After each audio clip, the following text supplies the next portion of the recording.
Welcome to the point. దేశవ్యాప్తంగా బహుశా ప్రపంచవ్యాప్తంగా కూడా ఇవాళ మనం అందరం మాట్లాడుకుంటున్న ఒక చాలా ముఖ్యమైన అంశం ఏంటంటే అంబానీ గారి ఇంటి పెళ్ళి. ఈ పెళ్ళి చాలా హడావిడిగా, సందడిగా, అంగరంగ వైభవంగా జరిగింది. ఇది అందరూ ఎదురు చూసిన ఒక పరిణామమే. అయితే కొంతమంది బహుశా తెలుసుకుందామని అనుకుంటున్న విషయం ఏంటంటే, ఆషాఢ మాసంలో మామూలుగా పిల్ల అంటే ఇంటి కోడలు కూడా అత్తవారింటి నుంచి పుట్టింటికి వెళ్ళడం మన ఆనవాయితీ. అటువంటిది ఆషాఢ మాసంలో ముహూర్తాలు ఎలా వచ్చాయి? ఈ పెళ్లి జరిగింది కదా, మరి దీని ప్రాశస్త్యం ఏంటి, దీని విశిష్టత ఏమిటి, శాస్త్రాలు ఏం చెప్తున్నాయి, అలాగే ఈసారి రాబోయే శ్రావణ మాస ముహూర్తాలు ఏ విధంగా ఉండబోతున్నాయి ఈ సంవత్సరం, ఇవన్నీ తెలుసుకుందాం. అసలు పెళ్లికి కావాల్సిన ముఖ్య అంశాలు ఏంటి, ముఖ్య విశేషాలు ఏంటి అన్నీ చెప్పడానికి మనతో పాటు ప్రస్తుతం ఐడ్రీమ్ స్టూడియోస్లో ఉన్నారు వనజారావు మ్యారేజ్ బ్యూరో వ్యవస్థాపకులు, అందరికీ సుపరిచితులు. బహుశా వందల వేల పెళ్లిళ్ళు చాలా విజయవంతంగా కుదిర్చి లక్షల పెళ్లిళ్ళు కుదిర్చారని చెప్తున్నారు మేడం. సో వారున్నారు. వారితో పాటు సన్నిధానం లక్ష్మీకాంత శర్మ గారు, వారందరికీ సుపరిచిత ఆధ్యాత్మికవేత్త, అలాగే జ్యోతిష్ శాస్త్ర పండితులు కూడా. ముహూర్త బలం గురించి కూడా వారితో మాట్లాడబోతున్నాయి ఇవాళ. గురుగారు నమస్కారం అండి, స్వాగతం. జై గురుదత్త. మొట్టమొదట గురుగారు, ఆషాఢ మాసంలో పెళ్లి జరగడం అంటే అది కొంచెం మామూలుగా తరచుగా చూసే పరిణామం కాదు. సో దీనికి వివరణ ఏ విధంగా ఇచ్చుకోవచ్చు శాస్త్రపరంగా? తరచుగా మన దగ్గర ఎప్పుడూ జరగదు. అవును. అండ్ ఇంకొకటి, ఇక్కడ శాస్త్రాన్ని మనం పూర్తిగా అవగాహన చేసుకున్న తర్వాత ప్రశ్న వేయటము లేదా ఏదైనా విషయాన్ని తెలుసుకోవాలనే ప్రయత్నం చేయటము చేయాలి. ప్రతిదీ కూడా మనము వెంటనే ఒక మాట అనడానికి ముందు శాస్త్రం ఏం చెప్పింది, ఎన్నో పద్ధతులతో మన శాస్త్రం ఉంది, ఎన్నో ఆచారాలు, ఎన్నో పద్ధతులు, ఎన్నో నియమాలు. అవును. ఇవాళ ఆషాఢ మాసము, మూడాలు, ముహూర్తాలు లేవు అన్నది మన ప్రాంతానికి మాత్రమే. అంతెందుకు, వారణాసి తీసుకోండి, అక్కడ పౌర్ణిమ, ఇక్కడ అమావాస్య. ఇక్కడ అమావాస్యతో ఉత్తరాది ఏదైనా అండి, ఇక్కడ అమావాస్యతో మాసం పూర్తవుతుంది, అక్కడ పౌర్ణిమతో మాసం పూర్తవుతుంది. అంతెందుకు, ఇక్కడ రవిచంద్రుల యొక్క కలయిక అమావాస్య. అవును. మనకది అంతిమంలో అది ఒక లైక్ ఎట్లాగంటే ఒక మైనస్, ఆ రోజు అసలు ఏ పని చేయకూడదు అనేటటువంటి భావన. ఎందుకు? అది కూడా మళ్ళీ జ్యోతిష శాస్త్రంలో దానికి వివరణ ఇచ్చారు. మనఃకారకుడు, ఆత్మకారకుడు కలిస్తే మన మైండ్ సెట్ అనేది, అప్పుడు తీసుకునే నిర్ణయాలు అనేవి మనకు రాంగ్ వేని చూయించే అవకాశాలు ఉంటాయి. దట్స్ వై అమావాస్యని మనము ఒక మైనస్గా, ఆ రోజు ఏ పని చేయకూడదని అలా ఇలా మనం దానికి సంబంధించిన వ్యవహారం చాలా మనం పాటిస్తున్నాం, నమ్ముతాం. ఈ అమావాస్య అంతిమం, అక్కడ పౌర్ణమి అంతిమం. అలాగే మీకు గురువు యొక్క సంచారాన్ని వాళ్ళు బ్యాడ్ టైంగా తీసుకుంటారు. అక్కడ గురువు యొక్క సంచారం అంతెందుకు, సూర్యమానం, చాంద్రమానం. ఇక్కడ మీకు ఈ తమిళియన్స్ మ్యారేజ్ జరుగుతూనే ఉన్నాయి. ఇప్పుడు తిరుపతి క్షేత్రంలో రీసెంట్గా జస్ట్ 4 days బ్యాక్ మ్యారేజ్లో అయ్యాయి. అండ్ ఉపనయనాలు చేస్తున్నారు. ఎలా మరి మనకు ముహూర్తాలు లేవాలా, ఎలా ముహూర్తాలు ఉన్నాయి, ఎలా వివాహం చేయొచ్చు? మరి మీరు అడిగిన ప్రశ్న, అంతటి శ్రీమంతుడు ఎంతో అంగరంగ వైభవంగా వివాహాన్ని చేశారు, మరి ఏది పాటించకుండా చేస్తున్నారా? అంతేందుకు, పౌష్యమాసం, మనకు పౌష్యమాసం శూన్యమాసం. పౌష్యమాసంలో ఉత్తరాది ప్రాంతంలో ప్రతిష్టలు, దేవాలయ ప్రతిష్టలు చేస్తారు. అవును. స్వామివారు జగద్గురువులు ఇప్పుడు ఎక్కడైనా మూఢ్యంలో ఆ ఉత్తరాది ప్రాంతంలో ఎలా తీసుకుంటారంటే, అంతిమ కాలం, ప్రథమ కాలం ఉంటుంది, మధ్యకాలం ఉంటుంది. ఉత్తరాది ప్రాంతంలో అంతిమ కాలానికి, ప్రథమ కాలానికి దోషం లేదు. అంతెందుకు, కుంభాభిషేకం చేశారు మరి జగద్గురువులు. అవును. కాబట్టి ఇక్కడ ప్రాంతాన్ని బట్టి ఖచ్చితంగా ముహూర్త భాగం మారుతుంది. ఎలా అండి? అలా ఎలా పంచాంగం మారుతుందా, పుస్తకం మారుతుందా? ఎస్, సూర్యోదయాత్. ఇక్కడ మనం పంచాంగాన్ని కానీ లేదంటే మన ముహూర్తాన్ని కానీ ఎలా రాస్తున్నాం? మిథున లగ్నానికి వివాహం చేయమంటున్నారు, లేదంటే కర్కాటక లగ్నము, ఈ లగ్నానికి లగ్న శుద్ధి ఉందా, ఉపనయనం అయితే అష్టమ శుద్ధి ఉందా, ఇవన్నీ మనము పంచాంగంలో చూసుకొని ఎలాగైతే మనం ముహూర్తాన్ని పెడుతున్నామో, సూర్యోదయానికి సంబంధించి, చంద్రోదయానికి సంబంధించి పూర్తి ఆధారంతోనే ఆ ముహూర్తాన్ని తీసుకుంటున్నాం. మహానుభావులు సిద్ధాంతులు రాసింది కూడా ఆ ఆధారంతోనే. అంతెందుకు, 2051లో ఇప్పుడు ఒక అత్యంత గొప్ప సిద్ధాంతి, చాలా ఫేమస్ అయినటువంటి ఒక పంచాంగంలో 2051 వరకు రాశారు ఆయన పంచాంగం. ఆ 51లో గ్రహణం గురించి రాశారు. మరి అదే టైంకి మనకు ఆ సూర్యగ్రహణం అయితే సూర్యుడు చీకటి అయిపోవడం, ఇవన్నీ కూడా సూర్యోదయం, సూర్యకాలం. ఇప్పుడు మీకు బెనారస్, కాశీ, వారణాసికి ఇక్కడికి సూర్యోదయానికి కాల వ్యవధి ఉంటుంది. ఖచ్చితంగా. ఇప్పుడు ఆంధ్ర రాష్ట్రం, తెలంగాణ రాష్ట్రం తీసుకోండి, 11 నిమిషాల సమయం వ్యవధి లేదా 9 నిమిషాలు ప్రాంతాన్ని బట్టి. సో అలా మనకి అంటే అలా అన్వయించుకుంటే ఖచ్చితంగా ఉత్తర భారతదేశంలో ఆషాఢ మాసం అనే పాటింపులు ఉండవు. ఏమండి ఒకటి చెప్పనా, ఇప్పుడు కొన్ని మాసాలు, ఇప్పుడు మన కార్తీక మాసం ఉంది, చాలా పవిత్ర మాసం అని విపరీతమైన ఉపవాసాలు, తల స్నానాలు, దీపారాధనలు ఎన్నో చేస్తుంటాం కదా. ఈ కార్తీక మాసంలో ఉత్తరాది ప్రాంతంలో శూన్యమాసం, కొన్ని రోజులు శూన్యం, వాళ్ళు ఏ శుభ కార్యక్రమం చేయరు. తులసీ కళ్యాణం, కలికి ద్వాదశి అని మనం తీసుకుంటాం. ఆ ద్వాదశి పూర్తయ్యేంత వరకు వాళ్ళకు అది అంటే ఆ టైం అనేది అంత శుభం కాదు శుభ కార్యక్రమాలు చేయడానికి.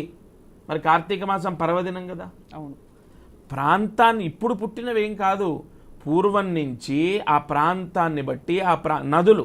కానీ అప్పుడు పూర్వం ఇన్ని ప్రాంతాలు లేవు కదా గురుగారు, అంతా కూడా కలగలిసి ఉండేది. అప్పుడు ఎలా ఉండేదంటే ఇప్పుడు నదులను బట్టి, ఇప్పుడు అంత ఎందుకంటే గోదావరి పుష్కరాలు వచ్చాయి.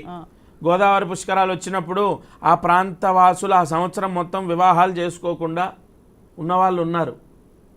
అంటే నదీ ప్రాంతాన్ని బట్టి కొన్ని ఆచారాలు ఉంటాయి. సో ఆచార వ్యవహారాలు అప్పటి ఇప్పుడు మీరు కొండ మీద నివసించే వాళ్ళు ఉన్నారండి, 6వ నెల ఇప్పుడు గర్భిణీ స్త్రీలు ఉంటారు, 6వ నెల వారు ఒక సూర్య భగవానుడికి ఒక నైవేద్యం పెట్టి స్వీకరించాలి.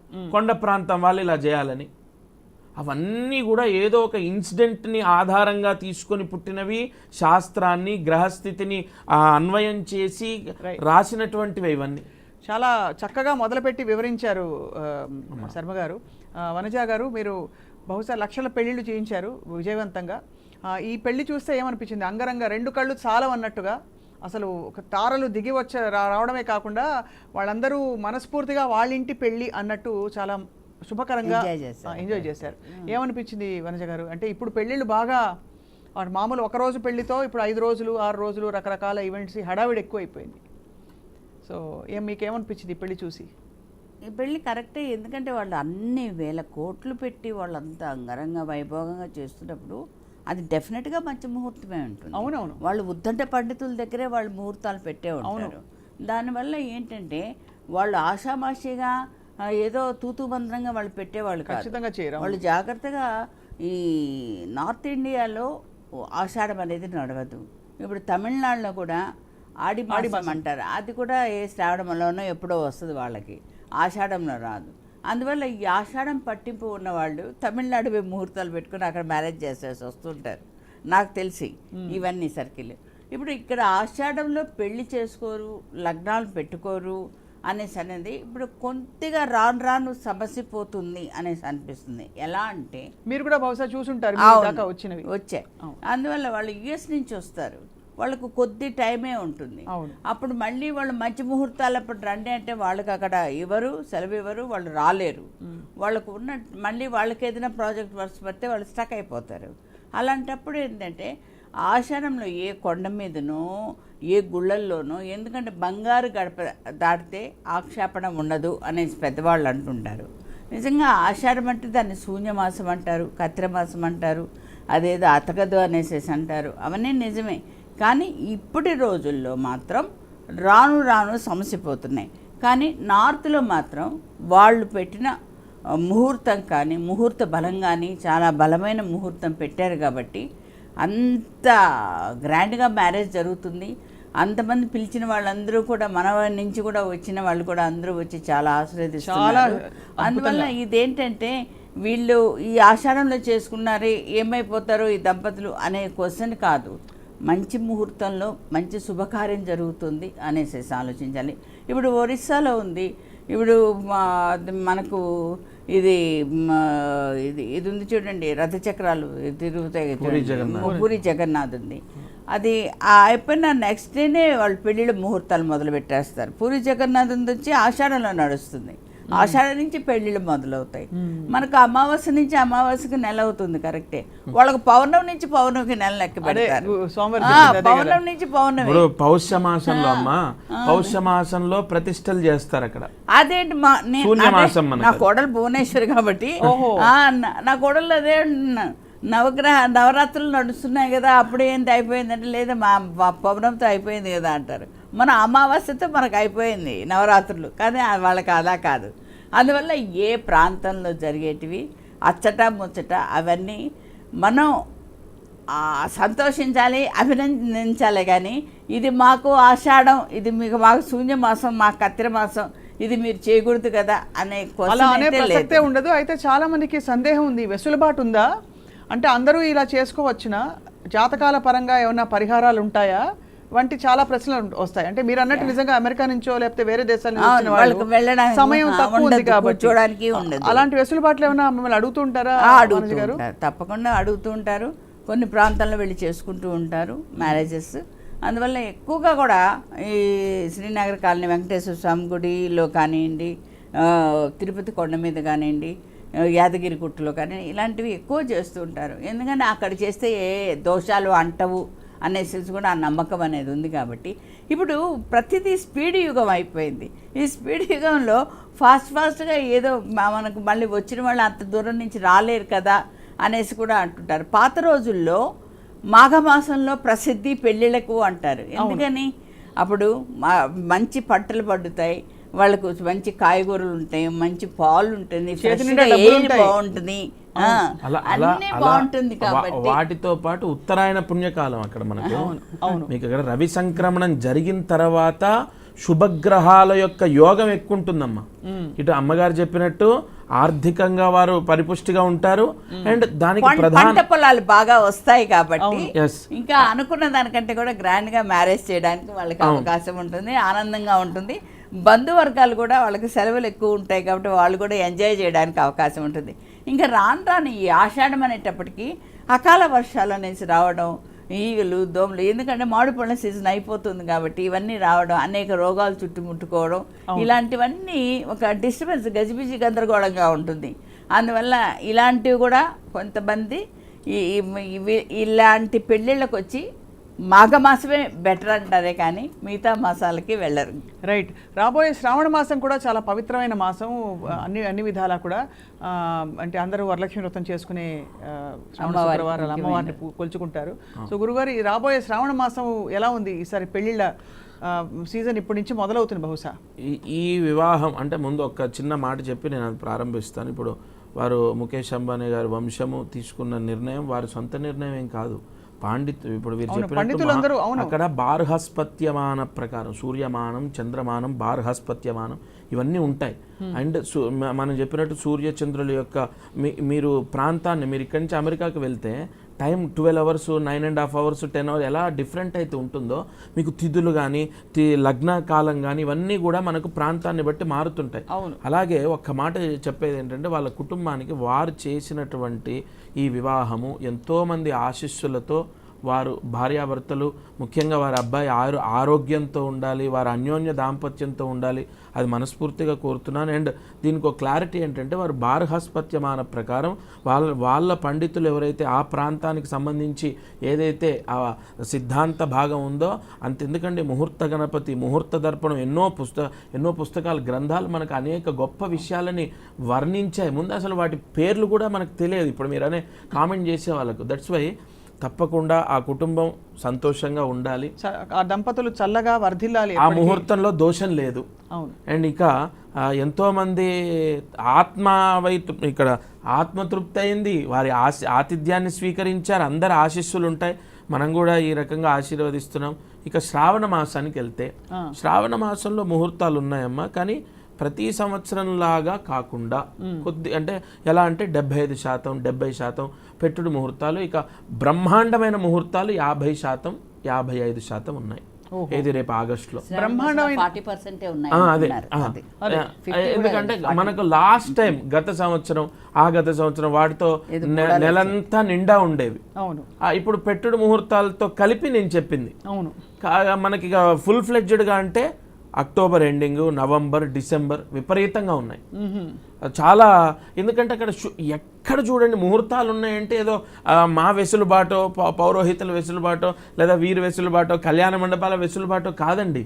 శుభగ్రహాల యొక్క వీక్షణ యోగం ఆ లగ్నం పైన ఉన్నప్పుడు ఆ మాసము ఎంతో అద్భుతం అవుతుంది. అందుకే ఆ మాసంలో విశేషమైన ముహూర్తాలు పంచాంగంలో రాసేస్తారు. అది నాకు ఒక డౌట్. శుభగ్రహాలన్నీ ఒక చోట ఒక లగ్న బలంలో బలంగా కలిసాయి, ఈ రోజే మంచి రోజు, ఈ రోజు కొన్ని లక్షల పెళ్ళిళ్ళు అవుతున్నాయి హైదరాబాద్లో అనేసి ఎన్నోసార్లు వింటూ ఉన్నావు కదా. నాకు అదే డౌట్. ఇన్ని పెళ్ళిళ్ళు ఇన్ని లక్షలంటే దొరికిన చోటంతా వాళ్ళకి డిమాండ్ ఎక్కువైపోయింది. ఏ హోటల్ కానీ ఏ గార్డెన్ కానీ ఏదైనా చేసేస్తున్నారు, అంతే వెన్యూది. అంత చేసినప్పుడు చేసినవన్నీ సఖ్యతగా ఉన్నాయా? లేవు కదా. ఎందుకంటే అంత గట్టి ముహూర్తం, అది ముడుముళ్ళ బంధం, అది పీఠముడి లాగా గట్టిగా పడిపోతుంది అన్నప్పుడు అందరూ హ్యాపీగా ఉండాలి కదా. అది మళ్ళీ వాళ్ళ కర్మ ఫలితం అండి. ఇప్పుడు ఆ తండ్రి ఆ తల్లి ఇప్పుడు ఏమండి, తల్లి తండ్రి చేసినటువంటి పూర్వజన్మ సుకృతము పుణ్యకర్మ వల్ల కొడుకులకు పిల్లలకు వాళ్ళ స్టేటస్, వాళ్ళ ఆరోగ్యం, వాళ్ళ రాజయోగం. అంతెందుకండి, మీరన్న సర్వసాధారణంగా వివాహం చేసుకున్న వాళ్ళు 200 బాగుంటారు. అక్కడ సమసప్తక యోగాలు ఉండాలి, లగ్న యోగాలు ఉండాలి, వాళ్ళ జాతకాల్లో శుక్రకుజుల యొక్క పరిపూర్ణ యోగాలు ఉండాలి, ఒక ముహూర్తంతో పాటు ఇవి కూడా ఖచ్చితంగా. అందుకే ఇవాళ వివాహాలకు ఎంతో జాగ్రత్తగా 1-2 సార్లు జాతకాలు చూయించి వివాహాలు చేస్తున్నారు. 2 మనసులు. ఇప్పుడు మీరు స్కూల్ అండి, వెంటనే మారుస్తాం. లేదు వ్యాపారంలో 10 లక్షలు పోయాయి, ఇంకో 10 లక్షలు తెచ్చి పెడతాం. కానీ 2 మనసులు కలవాలంటే అది చాలా ఇప్పుడున్నటువంటి ఈ జనరేషన్లో పరిపూర్ణంగా 100కు 100 పాయింట్లు కలిస్తేనే రాశి మైత్రి, గ్రహమైత్రి, నక్షత్ర యోగం, లగ్న యోగం అన్నిటినీ బేస్ చేసుకొని వాళ్ళు వివాహం ఇప్పుడు జాతకాలు చూస్తున్నారు గుణాలు అంటున్నారు, గణాలు అంటున్నారు. అంటే నేను జాతకాలను అయితే కుజ దోషం అంటున్నారు, సర్పగ్రహ దోషం అంటున్నారు. అన్నీ చూసి పెట్టేప్పటికి పెళ్ళైన 3 రోజులు పటాపంచలు అయిపోతున్నాయి. ఎందుకంటే ఏదో ఒకటి డిస్టర్బెన్స్ అనేది రావడం. ఇన్ని చేసినప్పుడు, ఇన్ని చూసినప్పుడు వాళ్ళకి 36 వచ్చాయని వాళ్ళు వెనకాల పడి మా మేనల్లుడైనా కూడా వెనకాల పడి చేసామండి. కానీ ఇదే అయినప్పుడు ఎందుకు అవుతున్నాయి? కాదండి, జాతకంలో ఉంటుంది. అది ఒక పెద్ద చర్చ. అది కంపల్సరీగా ఇప్పుడు మీరు చూడండి, 6:43 PM అని అమ్మాయిది ఇచ్చారు. ఆవిడ 7:15కి పుట్టింది అనుకుందన్నమాట. 6:43 PM ఇస్తే దాదాపుగా 3 పాదాలు మారిపోతాయి అక్కడ. మీకు D150 చార్ట్లో ఎవ్రీ 3 minutesకి ఒక లగ్నం మారుతుందండి. అప్పుడు నీకు అక్కడ అంతెందుకంటే గొడవలు పడుతూ జీవితాంతం కలిసి ఉన్న వాళ్ళు ఉన్నారు, పిల్లల గురించో లేదంటే ఒకరినొకరు వదులు, కానీ ఎప్పుడు గొడవలు అవుతూనే ఉంటాయి. బట్ వాళ్ళు మాత్రం విడిపోరు. ఆ లగ్న బంధం, ముహూర్త బలం, మంత్రశక్తి, అలాగే ఆ లగ్నానికి ఉన్నటువంటి గురు దృష్టి. నేను ప్రత్యక్షంగా చూసిన కుటుంబాలు ఎప్పుడు గొడవే భార్యాభర్తకు, కానీ వాళ్ళు విడిపోవడం అనేది జరగలేదు. ఇప్పటికీ ఆయనకు 67 ఏళ్ళు, ఆవిడకు 61, 60. అలా కూడా జరుగుతూ ఎందుకు జరగదు? వాళ్ళ పెళ్లి ముహూర్త బలం అడిగి మరీ తీసుకున్నాను. అక్కడ పూర్తిగా లగ్నం పైన గురువు యొక్క దృష్టి యోగం ఏర్పడింది. ఇక్కడ ఒక విషయం అడగాలి. మీరు చాలా చక్కగా చెప్పారు శర్మ గారు.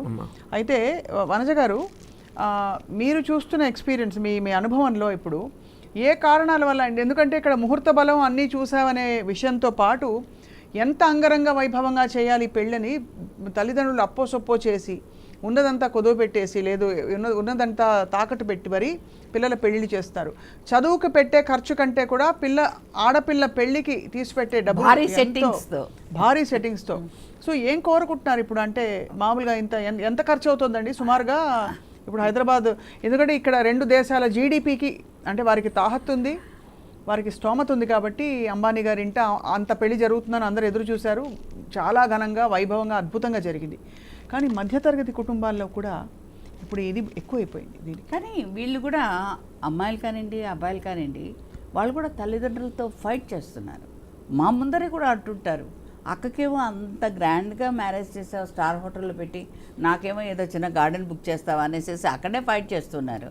అంటే వాళ్ళు కూడా వాళ్ళ నాన్న తల్లిదండ్రులు ఎలా అన్నా పోనీయండి, ఎలా అన్నా అప్పు చేసుకోండి, ఇల్లు తాకట్టు పెట్టుకోండి, పొలాలు పెట్టుకోండి, వాళ్ళకి మాత్రం గ్రాండ్గా చేయాలి. నా ఫ్రెండ్స్ ముందు నాకు అవమానంగా ఉంటుంది కదా ఇది. ఎందుకంటే ఒకళ్ళు చూసి ఒకళ్ళు కార్చుకోవడమే తప్పనించి అదేంటంటే ఆ పెళ్లి జరుగుతున్నా కూడా అతనికి ఏంటంటే అప్పులు అవన్నీ కనిపిస్తుంటాయి కానీ ఆనందం అనేది ఉండదు మనసులో, అవే కనిపిస్తుంటాయి కదా.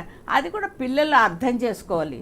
వద్దు నాన్న సింపుల్గా చేద్దాం, ఏం పర్వాలేదు, మీరు మీరు నిదానించి ఇట్లాంటి అప్పులు ఏం చేయకండి, హ్యాపీగా చేద్దాం, ఉన్నంతలో మనం సర్దుకుందాం, ఇష్టం ఉన్నప్పుడు వాళ్ళు హ్యాపీగా చూస్తారు, లేకపోతే వాళ్ళు పోతారు, ఏమి చేయలేదు బప్పి ఇది మనకు కొంచెం కన్ఫ్యూజ్గా ఉన్నారు అనుకుంటుంటారు, అనుకోనియండి అని వీళ్ళు అభయం ఇవ్వాలి, వీళ్ళు ధైర్యం చెప్పాలి.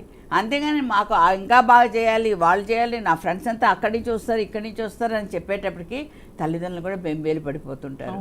వాళ్ళు ఏదో చేయాలి, మా పిల్లలకి బాగా ఘనంగా పెట్టాలి, నాకు డైమండ్ నెక్లెస్ అంటే ఇష్టం అంటారు, ఇంకా వాళ్ళని పెట్టాలి, వాళ్ళు కోరిన కోరికలన్నీ తీర్చేటప్పటికి వీళ్ళకు అప్పులు ఆత్మహత్యలు తప్ప నుంచి ఇంకా వేరేటి దొరకట్లేదు. అలాంటి దారుణాలు మాత్రం జరగకుండా సింపుల్గా మ్యారేజ్ చేయండి. మొన్న ఈ మధ్య కూడా ఇప్పుడు అంబానీ పెళ్లికి ముందర కూడా యూకే నుంచి కూడా ఎవరో మన శంషాబాద్ దగ్గర చాలా ఘనంగా చేశారు కొన్నేళ్ల క్రిందట. దాని నుంచి కూడా ఎన్నో చర్చలు జరిగాయి మన టీవీలలో. అలా ఇంత వచ్చి అట్టహాసంగా చేస్తున్నారు. తర్వాత ఆ కాపురాలు ఎలా ఉన్నాయి అది ముఖ్యం. ఆఫ్ కోర్స్ అన్ని నిలబడే కాపురాలు చాలా ఉన్నాయి, అది నిలబడినట్టు ఎన్నో ఉన్నాయి, పోయినట్టు జరుగుతున్నవి. అవును, కానీ ఈ ఖర్చు ఎక్కడికి అని. సో ఇక్కడ అది అంతం లేదు ఖర్చుకు. అవును, అది నిజమే. ఖర్చు ఎంతో అడిగే లోపు మిమ్మల్ని, అది చాలా పెద్ద ప్రశ్న. కాబట్టి వివాహానికి చాలా ఆవశ్యకత అంటే దేని మీద పెట్టాలి లక్ష్మీకాంత్ సార్ గారు? ఎందుకంటే కట్న కానుకలు అంటారు. ఇప్పుడు ఇప్పుడు కాలక్రమంలో సామాజిక అంశాలు చాలా వచ్చేసాయి. అంటే మా ఇష్టంగా ఇస్తున్నాం, ఈ కానుకలు కట్నం కాదు అని చట్టం ఏం చెప్తున్నా కూడా అది వాళ్ళ స్టేటస్ అండి, వాళ్ళ స్టేటస్ని బట్టి. ఇక్కడ వివాహానికి ఇప్పుడు ఒక పంతులు గారినో, ఒక గురువు గారినో, ఒక సిద్ధాంతి గారినో ఏం చూడాలని అడిగితే నేను చెప్పే సమాధానం ఫస్ట్ అత్యంత ముఖ్యమైనటువంటిది ముహూర్త భాగం. ముహూర్తం చూసుకోవాలి, సమయానికి సకాలంలో ఇంత ఆ వేడుకని మనం ఎలాగైతే సెలబ్రేట్ చేసుకుంటున్నామో, ఇంత ఖర్చు పెట్టి ఇంత తిరిగి ఇంత చేస్తున్నామో, ముహూర్తానికి కూడా ఖచ్చితంగా అదే ప్రాధాన్యత ఇవ్వాలి. 10:43 ముహూర్తం అంటే ఏదో ఇష్టం వచ్చినట్టుగా కన్వీనియంట్ టైం అని రాయరండి పంచాంగాల్లో. ఆ సమయంలో మంగళసూత్ర ధారణ, సమయంలో జీలకర్ర బెల్లం పెట్టాలి. అక్కడ చదివేటటువంటి మంత్రమే సుముహూర్తం, అది జరగాలి. అండ్ మాంగళ్య ధారణ కానీ సరే, ఆ ముహూర్తం సకాలంలో జరగడానికి ఇప్పుడు ఉదాహరణ 10:43కి ముహూర్తం అనుకోండి, 10 గంటలకు వచ్చి కూర్చుంటే పురోహితులు హడావిడిగా కొన్ని ఫ్రంట్ చేయాల్సిన బ్యాక్ చేయాల్సిన ఫ్రంట్ చేయాల్సి వస్తుంది. ఎందుకంటే ముహూర్తానికి అంత ప్రాధాన్యత ఇచ్చారు. ఇప్పుడు దానివల్ల నష్టపోయేది ఎవరు? జీవితంలో ఒక్కసారి పెళ్లి చేసుకునేది, నష్టపోయేది ఎవరండి? కానీ ముహూర్తాలు చూసి అన్ని సవ్యంగా చేసిన చోట అన్ని బాగా జరుగుతాయా గురుగారు? అంటే లేక వనజ మేడం చెప్పినట్టు ఇతర అంశాలు అంటే మనస్పర్ధలు కావచ్చు. మనస్పర్ధలు అనేది మీ వ్యక్తిగతంగా మీరు ఆలోచించుకోవాలి. ఇప్పుడు ఎంతో గొప్ప చదువులు చదివి ఒక నాలెడ్జ్ని గెయిన్ చేసుకున్న వాళ్ళు ఐఏఎస్లు విడిపోతున్నారు, లేదంటే పెద్ద పెద్ద డాక్టర్స్ విడిపోతున్నారు, సెకండ్ మ్యారేజ్ అవుతున్నాయి. ఇక్కడ అంతెందుకంటే సెకండ్ మ్యారేజ్ చేసుకున్న తర్వాత లైఫ్ హ్యాపీగా ఉన్న వాళ్ళు ఉన్నారు. ఓకేనా? అంటే ఇక్కడ కావాల్సినటువంటిది ఒకరికొకరు అండర్స్టాండింగ్ లేకపోవడం. ఆవిడకు పెళ్ళే జాతకంలో లేదు, లేదంటే ఆవిడ ముహూర్తమే చెడ్డది, ముహూర్తాలు అన్నీ చూసినా కూడా వాళ్ళు కలిసి ఉంటారని గ్యారంటీ ఇస్తారా? మరి సెకండ్ మ్యారేజ్ వాళ్ళిద్దరు జాతకాలు చూసుకొని చేసుకున్న తర్వాత ఇప్పుడు యూకేలో ఉన్నారు, ఇద్దరు అమ్మాయిలు, వాళ్ళకు హ్యాపీగా ఉన్నారు లైఫ్. అలా కూడా జరిగిన నాకెందుకు అంత బండ గుర్తుంటే, నా మొట్టమొదటి పెళ్ళి నా పురోహితం నేను ప్రారంభించినప్పుడు నా చేతి మించి చేసిన పెళ్ళి అది తిరుపతిలో నేను చేశాను. రైట్. కాబట్టి ఇక్కడ ఒకటమ్మా, మేము చెప్పే ముహూర్తాలు, మేము చెప్పే జాతకాలు ఇవన్నిటితో పాటు అసలు అత్యంత ముఖ్యమైనది మీరు ప్రతి చిన్న విషయానికి అరవటం, ప్రతి చిన్న విషయానికి ఈగో క్లాసెస్, ప్రతి చిన్న విషయానికి గొడవలు పడితే ఎంత పెద్ద జాతకం బాలేని వాళ్ళైనా బాగున్న వాళ్ళైనా అవి నిలబడవు. బంధాలు ఏ బంధాలైనా అంతే కదండి. వివాహం 100% ఇక్కడ విభిన్నమైన రాసుల్ని కానీ విభిన్నమైన నక్షత్రాలని కానీ కలిపినప్పుడు పేర్ల మీద ఇప్పుడు వారు అన్నట్టు హడావిడిగా వచ్చి ఎక్కడో తమిళనాడు వెళ్ళి పెళ్లి చేసుకుంటా అంటారు, అక్కడ దోషం ఏర్పడుతుంది. అక్కడ దోషం ఏర్పడుతుంది. అంటే తమిళనాడు వెళ్ళినంత మాత్రాన ఎలా మారుతుందండి అంటే వాళ్ళ ఇంటి ఆచార వ్యవహారాలు ఇప్పుడు నేను వెళ్తాను, నేను వెళ్ళి కాశీలో కూర్చొని అలా కాదండి. ఆ దోషమే. నువ్వు పుట్టిన పుట్టుకెక్కడ, నీ లగ్నము, నీ నక్షత్రాన్ని, నువ్వు ఫలానా నల్గొండలో పుట్టావని చెప్పి నేను లగ్నం తీసుకొని ఆ డిగ్రీలు, లగ్నం ఎన్ని డిగ్రీలో పడింది, మళ్ళీ ఆ లగ్నం ఎన్నో పాదంలో వచ్చిందని రాస్తున్నప్పుడు నీ పెళ్లి ముహూర్తం నేను అలాగే పెట్టాను కదా, నువ్వు వెళ్ళిపోయి ఇక్కడ ముహూర్తాలు అమెరికాలో టైం వెళ్ళి అసలు లైఫ్లో ఒక్కసారే కదా పెళ్లి చేసుకునేది అనే ఆ ఆవేదనతో నువ్వు లేదా ఆలోచనతో టైం తీసుకొని ఇంకో 6 months 4 months ఆగి ఇక్కడే ఉన్న ముహూర్తంలో పెళ్లి చేసుకోవాలి.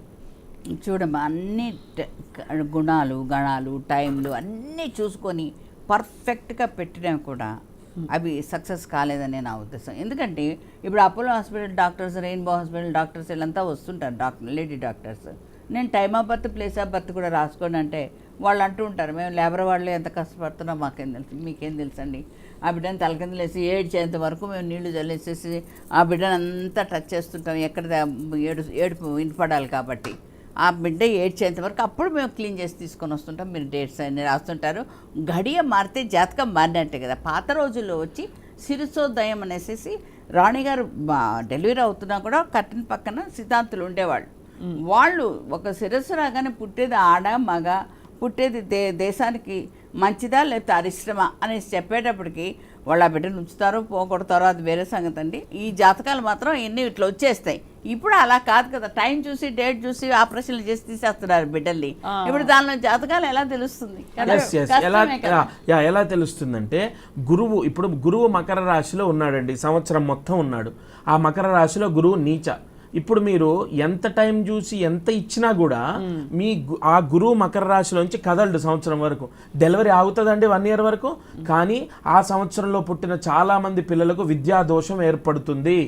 కన్ఫామ్ అది ఎన్ని చూసుకోండి మీరు ఎక్కడో ఒక దగ్గర. ఇక్కడ ఇంకొకటి, ఇప్పుడు ఉదాహరణకు మా అమ్మాయి ఒక సపోజ్ నేను వాంటెడ్గా కావాలని జాతకాలు నాకు తెలుసు అని చెప్పేసి నేనే ఒక టైం చూసి వాంటెడ్గా నేను ఆపరేషన్ చేసి సిజరిన్ చేసి తీయించాను అనుకోండి, ఎక్కడో ఒక దగ్గర ఆ డాక్టర్, నేను కళ్ళారా ఒక జ్యోతిష్కుడు నాకు చాలా క్లోజ్ ఫ్రెండ్ నన్ను అడిగితే టైం అవి వద్దు, డాక్టర్ డేట్ ఇచ్చింది చేయించు, వచ్చిన లగ్నాన్ని బట్టి ప్రాయశ్చిత్తాలుంటే మనం చేద్దామని చెప్తే వాంటెడ్గా ఆయన ఒక ముహూర్తం తీసుకున్నారు. 10:52 అయితే అదే డాక్టర్కి ఇబ్బంది అయ్యి 11:36 ఆమె సిజరిన్ చేసింది. ఏమండి, కర్మని ఎవ్వరూ మార్చలేరు. అంతెందుకండి, ఇంకొకటి చెప్తాను, ఒక చిన్న ఉదాహరణ. అన్నీ తెలుసు అనుకొని ఒక ఏమీ తెలియని పంతుల దగ్గరికి వెళ్ళి అక్కడ 2 విభిన్నమైనటువంటి గ్రహాల కలయికలో ఒక జననాన్ని వీళ్ళు చేశారు. అంటే ముహూర్తం రాసుకొని ఆ డేట్లో డెలివరీ చేసుకున్నారు వాళ్ళు, ఏది సిజరిన్ చేయించారు. అతనికి మైండ్ అనేది ఇంకా అప్గ్రేడ్ అవ్వలేదు. చూడండి, యాక్చువల్లీ మీరు ఒక డాక్టర్ దగ్గరికి వెళ్తారమ్మా, లేదా ఒక పంతుల దగ్గరికి వెళ్తారు, ఆయనకు నాలెడ్జ్ ఎంత ఉందనేది మీకు ఐడియా ఉండదు. జస్ట్ మీరు వెళ్తారు, అది కూడా మీ టైము మీ కర్మను బట్టి మీరు రాంగ్ డైరెక్షన్లో వెళ్ళాలా రైట్ డైరెక్షన్లో వెళ్ళాలి ఉంటుంది. మీరు వెళ్ళి కనుక్కొని పలానా జూలై పలానా 29వ తారీఖు మీకు ఆపరేషన్ బాగుంటుందని రాసిస్తాడు ఆయన. ఎందుకు? ఏకాదశి, బుధవారం, అద్భుతం. అది basic. A for apple basic knowledge. A for apple ఒక్కటేనా? A for animal, A for ఎన్నో ఉన్నాయి కదా.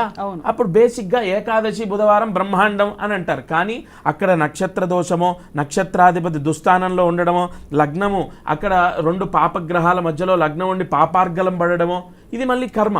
ఆ అబ్బాయి పుట్టుకకు చూడండి కారణం ఎవరయ్యారంటే, ఏది ఏమైనా మీరెంత పరిగెత్తినా 2వ పెళ్ళి అవ్వాలని ఉందనుకోండి, ఏమి చేయలేరు. అసలు 2వ పెళ్ళి అవ్వాల్సిందే అంతే. ఆటోమేటిక్గా 11:13 ముహూర్తం 12:15కి వెళ్ళిపోతుంది. నీకు కారు దగ్గరో, తండ్రి దగ్గరో, ఇంకో దగ్గరో నిద్ర లేవటమో, నో అది కూడా మీరు చర్చ పెట్టండి. నేను దానికి చెప్తాను. మేకప్ మ్యాన్ లేట్ అయిందని చెప్పేసి 43 minutes బిఫోర్, అంటే 43 minutes ఆఫ్టర్ వచ్చి పెళ్లి చేసుకున్న వాళ్ళు ఉన్నారు. అలా ఆ దోషాలు ఏమండి 43 నిమిషాల తర్వాత వాళ్ళు పెళ్లి చేసుకున్నారు, ఇక వాళ్ళు విడిపోతారా, ఎన్నేళ్లలో విడిపోతారు, తీయండి పంచాంగం అంటే ఎస్. దానివల్ల కూడా విడిపోవడమా, గొడవ పడడమా, లేదంటే పిల్లల వల్ల అపకీర్త, లేదు ఇంకొకటి భార్య ఎక్కడో అదేంటండి ఒరిస్సా దగ్గర భువనేశ్వర్లో వర్క్ చేస్తుంది, భర్త ఇక్కడ ఉన్నాడు, 6 years అవుతుంది. అది కూడా ఏమండి ఏమంటే మనం ఎన్నాళ్ళు బతుకుతాము. అంటే మీరు లక్ష్మీకాంత్ శర్మ గారు అంటే సూటిగా మీరు చెప్పడం ఏమిటంటే ఏది చేసినా ఎన్ని పల్టీలు కొట్టినా సరే జరగాల్సింది జరుగుతుంది. టైంకి మేము ఇప్పుడు ఇచ్చిన టైం ఎందుకు మరి మీకు 11 గంటలకని ముహూర్తం ఇస్తే ఆ ముహూర్తాన్ని దాటొద్దు అంటున్నాను. అది రెండో పెళ్ళి అవ్వడానికి నాట్ ఓన్లీ ఒక్క ముహూర్తం ఒక్కదాన్ని కాదు, మనం ఆచరించే పద్ధతులు ఏవి, శాస్త్ర ప్రకారం చేయాల్సినవేవి, తలస్నానం ఎప్పుడు చేయాలి, కొన్ని అంటే మరీ అన్నిటినీ లింక్ చేయనండి నేను, కొన్ని ముఖ్యమైన విషయాల్లో ముఖ్య ఘట్టాలకి అది ముహూర్త బలానికి చాలా ప్రాధాన్యత మీరు ఇవాళ తలస్నానం చేయకపోతే మీకు ఆ నూనె జిడ్డు ఒక రోజు అనుభవిస్తారు, నెక్స్ట్ డే మీరు మళ్ళీ ఫ్రీ అయిపోతారు. కానీ పెళ్ళి అలా కాదు కదా, లైఫ్ లాంగ్ కదా. దట్స్ వై ఇది మాత్రం బలంగా పట్టుకోండి. అవును. కానీ వనజ గారు అయితే మరి తెలుగింట మరి పెళ్ళిళ్ళు ఈ మాసం అంతా లేవా, ఉన్నాయా? మీరు అంటే మీరు స్వయంగా మీరు కుదురుతున్నారు కాబట్టి కళ్యాణాలు చెప్తున్నారు. ఈ మాసంలో మాత్రం పెద్దగా లేవండి. ఆషాఢం అనేటప్పటికీ ఒక మూఢ నమ్మకం కానివ్వండి, ఏదైనా కానివ్వండి, ఆషాఢంలో మాత్రం జరగకూడదు. ఏదైనా పెళ్లి చూపులు అయితే చూస్తున్నారు, పెళ్లి చూపులు చూస్తున్నారు, టాక్స్ మాట్లాడుకుంటున్నారు, మ్యారేజ్ హాల్స్ బుక్ చేస్తున్నారు. ఇదివరకు ఆషాఢంలో మ్యారేజ్ హాల్ బుక్ చేయడానికి కూడా బాధపడుతూ ఉండేవాళ్ళు. ఇప్పుడు ఏంటంటే దాహమైనప్పుడు బావి దవ్వలేం కాబట్టి అన్ని ముందే వాళ్ళు సెట్ చేసుకుంటున్నారు, ఈవెంట్స్ అన్ని కూడా చూసేసుకుంటున్నారు. ఈ పెళ్లికయ్యే ఖర్చు చాలా ముఖ్యమైన ఒక అంశం. మీరు అన్నట్టు ఇందాక ఖర్చులు బాగా పెరిగిపోతున్నాయి. పెళ్లి ఇండస్ట్రీ ఒక ఇండస్ట్రీ అయిపోయింది. ఒకప్పుడు లక్షలో ఉండేది, ఇప్పుడు కోట్లలో పెరిగిపోతుంది. ఇప్పుడు ఎంతండి ఆడపిల్ల పెళ్లి చేయాలంటే సగటున మీరు చెప్పండి, ఒక మధ్యతరగతి కుటుంబానికి ఎంత ఖర్చు అవుతుంది? అవుతుందండి 2 crores అయిపోతుందండి. 2 crores మధ్యతరగతి వాళ్ళకే 2 crores పడుతుంది. ఇంకా బయట వాళ్ళకంటే ఎంత పడుతుంది చూడండి. ఏమిటి అంత ఖర్చు అంటే? ఒక భారీ సెట్టింగ్ అవుతుంది కదండి, ఆ లైట్స్ కి అవుతుంది, ఆ మ్యూజిక్ కి అవుతుంది. ఇప్పుడు ఏంటి ఓన్లీ పెళ్లి తాళిబొట్టు వరకే కాదు కదండి, వాడు హల్దీ ఫంక్షను, మెహందీ ఫంక్షను, తర్వాత ఇంకేదో క్యారియోకే పెట్టి మళ్ళీ వాళ్ళు 1-2 నెలల నుంచి కూడా వాళ్ళు సంగీత ఫంక్షను, ఇవన్నీ చేసుకొని ఈ పెళ్లి తతంగాలు రావాల్సిందే. ప్రతి ఒక్కళ్ళు కూడా మిడిల్ క్లాస్ వాళ్ళు కూడా ఇవన్నీ జరగాల్సిందే. నా ఫ్రెండ్కి అప్పుడు జరిగింది కాబట్టి మాకు కూడా ఇట్లా జరగాల్సిందే, ఆ కజిన్స్కి ఇలా జరిగింది కాబట్టి మాకు కూడా ఇట్లా చేయాల్సిందే అని తల్లిదండ్రుల పీకల మీద కూర్చొని మరీ చేయించుకుంటున్నారు. వాళ్ళ ఆ హ్యాపీనెస్ వాళ్ళు అనుభవిస్తున్నారు. కానీ తల్లిదండ్రులు ఎందుకు కష్టపెట్టాలి, ఇబ్బంది పెట్టాలి అనే ఆలోచన మాత్రం వాళ్ళలో రావట్లేదు. చాలా మందిలో కూడా అది పేరుకుపోయింది. గ్రాండ్గా మ్యారేజ్ చేసుకోవాలి, హనీమూన్ ప్రపంచ దేశాలన్నీ తిరగాలి, ఇలా ఆలోచిస్తున్నారు. ఇలా గొంతెమ్మ కోరికలతో మాత్రం చాలామంది అభాసుపాలైపోతున్నారు. అదొక్కటి ఆలోచించుకోగలిగితే ఎవరైనా కూడా చక్కగా బాగుపడతారు. సింపుల్, ఏదైనా ఎంత ఎదిగినా ఒదిగి ఉండేవాడే మహానుభావుడు అంటారు. అందువల్ల ఎంత ఉన్నా కూడా ఉన్నంతలో హ్యాపీగా చేసుకోండి. 1 year అయిపోయాక అప్పుడు గ్రాండ్గా చేయండి. అప్పుడు వీళ్ళు ఇలా కలిసి ఉంటారా లేదా అది కూడా మనకు తెలుస్తుంది. అంటే ఏదో అంటారు చూడండి, తుమ్మితే ఊడిపోయే ముక్కులాగా అయిపోయాయి భార్యాభర్తల సంబంధాలంతా అన్నీ కదా. అలా ఎందుకంటే 2 చేతులు కలిస్తేనే చప్పుడు. కానీ అటు తల్లిదండ్రులు కానీ ఇటు తల్లిదండ్రులు కానీ వాళ్ళను పొందిక ఒద్దిక అనేది నేర్పించట్లేదు. దానికి వాడు తిట్టాడా నువ్వు తిట్టు, టిట్ ఫర్ టాట్. కుటుంబ బంధాలు ఇంకా బలపడాలి. అంటే ఇదివరకు పూర్వకాలంలో అయ్యో ఇలా చేస్తే అమ్మ బాధపడుతుంది, నాన్న బాధపడతారు అనే ఒక భావన అయినా ఉండేది. ఇప్పుడు ఆ మాత్రం అది ఉండట్లేదు కదా. ఇప్పుడు అన్ని సెల్ ఫోన్సే కదండి. అన్నా సెల్ ఫోను, అన్నా సెల్ ఫోను, సినిమా చూసినా సెల్ ఫోను, టిఫిన్ చేసినా ఏం తిన్నావని సెల్ ఫోను, అన్నీ మళ్ళీ అక్కడి నుంచి మళ్ళీ గైడెన్స్ అమ్మ వాళ్ళది, ఇట్లా చెయ్యి అనేసి ఈ విషయాల్లోనే చిలికి గాలివాన్ అయిపోయి ఒక సంసారం ఒక కురుక్షేత్రం లాగా అయిపోయి. సో ఇప్పుడైతే మరి ఫైనలీ ఈ రాబోయే శ్రావణ మాసంలో మీరు 40% 50% కంటే ముహూర్తాలు బలమైన ముహూర్తాలు లేవన్నా? లేదు, 3 రోజులు మీకు బాగా బిజీగా ఉండబోతున్నాయి మనజ గారు? అవునండి, కార్తీక మాసం అండి. కార్తీక మాసం ఎందుకంటే వినాయక చవితి అయిపోయిన తర్వాత పితృపక్షాలు వెళ్ళిపోతాయి. వీళ్ళు ఇంకా ఆశ్వయుజ మాసం వచ్చేస్తుంది అమ్మవారిది, ఇంకా ఇవన్నీ బాగా స్టార్ట్ అయిపోతుంది. అందువల్ల ఇంకా కార్తీక మాసంలో మాత్రం బలంగా ఉన్నాయి ముహూర్తాలు, అలాగే చాలా ఎక్కువ. లక్ష్మీకాంత్ శర్మ గారు, మీరు మీ మంచి మాట, దంపతులు ఇద్దరిని అనంత్ రాధిక అంబానీ, అసలు వారి యొక్క మనస్తత్వం, ఇప్పుడు డబ్బు అమ్మగారు అన్నట్టు ఖర్చు పెట్టడము పెట్టకపోవడం వాళ్ళ వ్యక్తిగతం. ఇప్పుడు నేను దాంట్లో అప్పు చేసి అప్పు చేసి పెట్టడం అనేది వాళ్ళ ధైర్యం, వాళ్ళ ఆలోచన. అండ్ బట్ ఇప్పుడు వాళ్ళు చేసుకున్నారు, ఎంతో మందికి వివాహాలు చేయించారు. దాన్ని ధైర్యం అని చెప్పరు, చతకంతనం అంటారు, అంతేగాని ధైర్యం అని మాత్రం అన్నారు. వాళ్ళకు భయమే అప్పు చేయాలంటే. అదే ఇప్పుడు పిల్లలు, మీరు చెప్పినట్టు పిల్లలు అర్థం చేసుకోవాలన్నారు. ఎనీవే వీళ్ళ వివాహము, వాళ్ళు ఇతరులకు ఎంతో మందికి ఈ వివాహం అనేది సహాయం చేస్తూ, డొనేట్ చేస్తూ లేదా చారిటీ ద్వారా అన్ని రకాలుగా మీరు చూడండి డే 1 నుంచి మీరు మీడియాలో ప్రతి ఒక్క విషయాన్ని మనం క్యాప్చర్ చేసి షూట్ చేసి అందరికీ తెలియపరుస్తున్నాము. ఆయన వాళ్ళ అబ్బాయి ఆలోచనలు ఇవి అని కూడా చెప్పారు ముఖేష్ అంబానీ గారు. చాలా గొప్ప ఆలోచన. ముఖ్యంగా వారికి ఆరోగ్య సమస్యలు ఉండకూడదు, ఇద్దరు అన్యోన్యంగా ఉండాలి. అమ్మగారు అన్నట్టు గొడవలు ఎక్కువ అవుతున్నాయి, అవి ఏవి ఉండొద్దు. మా అందరి ఆశీర్వచనం, పెద్దవాళ్ళందరి ఆశీర్వచనం, మీ అందరి ఆశీర్వచనం వాళ్ళకు ఉంటుంది. ఖచ్చితంగా మంచి వాళ్ళ పెద్ద కుటుంబాలలో ఖచ్చితంగా ఆ మంచి చెడు ఆలోచిస్తారు. 10 మంది అంటే 10 మంది చూస్తున్నారు, గమనిస్తున్నారు.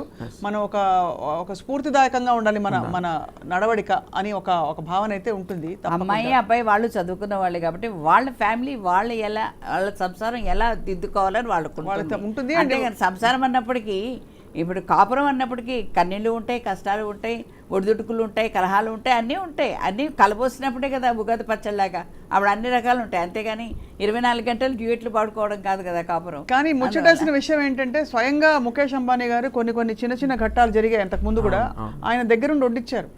ఎక్కడ ఎంత అంటారు కదా, ఎంత ఐశ్వర్యం ఉండొచ్చు, దేశానికి రాజు అయి ఉండొచ్చు, ఏమైనా ఉండొచ్చు, కానీ వాళ్ళ ఇంటి పెళ్ళి ఒక ఇంటి కోడలు వస్తుందంటే కళకళ కనిపించింది ఫుల్గా.